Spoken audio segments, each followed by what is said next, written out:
Kabisote, kabisote, kabisote. Isa na namang nakakatakam na recipe ang isi-share ko sa inyo ngayon. May pagkaanyong sayo ang datingan nito mga kabisote. Crispy pork cutlet in soy garlic sauce. Halika, samahan nyo akong lutuin to mga kabisote. First step, marinate muna natin yung domo natin. Nasa screen na po yung ingredients. And then, gawa din tayo ng butter. Ayan mga kabisote, nasa screen na rin siya para madali ninyong masundan. Next step, mag-separate ka lang ng 4 tablespoon ng butter natin. Then, lagyan mo ng water hanggang sa makuha mo yung ganyang consistency. Okay na yan mga kabisote. Ilagay mo sa wet butter yung binabad natin na lomo. And then, ilipat mo siya sa dry butter naman.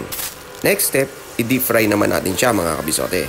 Laging patulak ang lagay para hindi kayo talsikan ng mantika. Hanggang sa maging golden brown na siya, iset aside ninyo.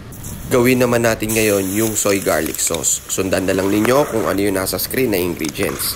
Tansyameter na lang gamitin nyo according sa panlasa ninyo mga kabisote. Then, balik mo na yung crispy pork cutlet. Mekos-mekos mo hanggang sa makot lahat. Garnish mo ng onion leeks and roasted sesame seeds. Ganun lang kadali, di ba kabisote? Pwede rin pang baon ng mga chikiting yan kabisote. Kung nagustuhan mo ang video na to, paki-follow, like and share na rin para makatulong din sa iba. Oh, ano pang hinihintay mo kabisote? Tara, kakain na!